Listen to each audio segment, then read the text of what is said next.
মানুষ বড়ই স্বার্থপর রে, বড়ই স্বার্থপর। বুকের মাঝে জায়গা দিলে যতন কইরা ভাঙ্গে রে অন্তর।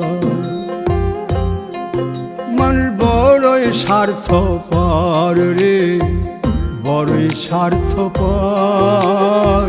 বুকের মাঝে জায়গা দিলে যতন কইরা ভাঙ্গে রে অন্তর। অচিনা এক জংলা পাখি যতন কইরা বুকে রাখছি, বুকের পাজর ভাঙ্গা সে যে সাজায় অন্যের ঘর রে, সাজায় অন্যের ঘর। মানুষ বড়ই স্বার্থপর রে, বড়ই স্বার্থপর।